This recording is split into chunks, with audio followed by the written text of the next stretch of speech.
Oh, c'est stressant, hein? Ah, mais avec tout le boulot que j'ai, je vais jamais réussir à finir, je suis stressé! On connaît tous cette sensation, le stress. Mais qu'est-ce que c'est? Bah alors avant de commencer, un petit disclaimer, on va parler de stress normal, on va pas parler de maladie. Parce qu'il y a des maladies mentales et des dépressions qui peuvent déclencher du stress à haute dose sans qu'on le veuille. Et donc nous on va rester dans un niveau de stress moyen, du style la voiture devant moi elle avance pas et ça m'énerve. Alors la première chose à savoir, c'est que le stress est censé être bon pour ta survie. Enfin, à court terme, quoi. Parce que le stress, c'est une réaction de ton corps qui se prépare à être en danger. Par exemple, être tout seul en forêt dans la nuit, c'est bien d'être stressé. Ça te rend plus alerte et ça rend ton corps ready for action.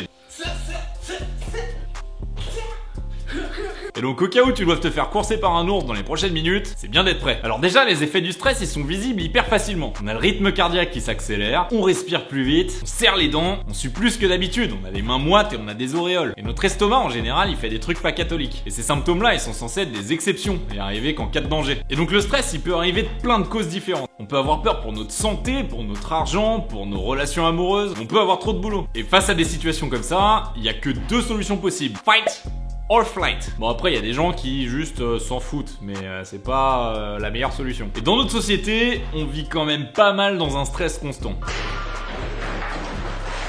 Mais alors qu'est-ce qui se passe dans notre corps quand on est stressé? En fait, c'est une réaction en chaîne de notre corps qui commence par une petite glande dans le cerveau. Cette glande-là, elle s'appelle l'amygdale et elle envoie un message d'alarme à l'hypothalamus. Et lui, son boulot, c'est de transmettre le message au système nerveux en entier. Et donc là, on a l'hypophyse qui est une autre petite glande qui va recevoir ce message d'alerte. C'est elle la boss de toutes les glandes de votre corps. Et donc, elle va commander aux glandes surrénales, ah, ça fait trop de termes techniques, de produire de l'adrénaline et du cortisol. Et l'adrénaline, c'est ce qui va augmenter votre pression artérielle et votre rythme cardiaque. Et donc en fait, quand il y a de l'adrénaline, tout le corps redirige les flux sanguins vers les extrémités. Ça va vers les muscles et vers les organes qui pourraient potentiellement servir en cas de danger. Et donc tous les organes qui participent pas au mécanisme de défense direct du corps, ils sont un peu laissés à l'abandon. Et là-dedans, il y a l'estomac. Donc vu que l'estomac, il a plus vraiment assez de sang pour faire son boulot tranquillement, bah ça va commencer à plus aller très bien quoi. Et la deuxième chose qui est produite par les glandes surrénales, c'est le cortisol. Ça, c'est ce qui brûle les graisses qu'on a dans les tissus. Donc ça va récupérer un peu toute l'énergie que vous avez dans vos tissus, dans vos muscles et dans vos graisses pour les faire passer dans le sang et pour vous donner de l'énergie sur le moment. Donc déjà ça nous donne la pêche et en plus on a plus faim parce qu'on a plein de graisse dans le sang. Donc pour un régime c'est tout bénef, temporairement quoi. Et l'hypophyse comme elle contrôle tout le monde, elle contrôle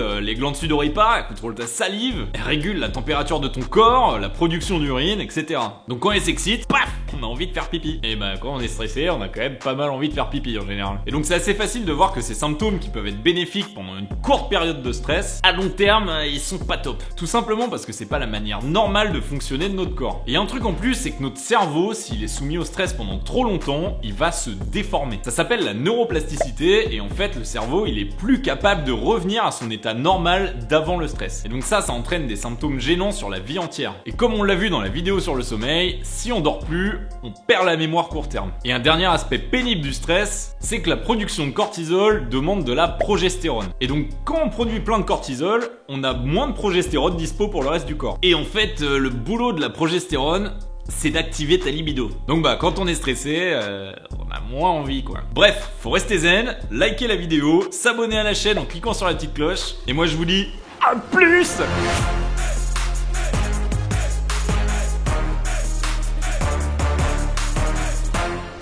Bah ça va commencer à putrer. Allez.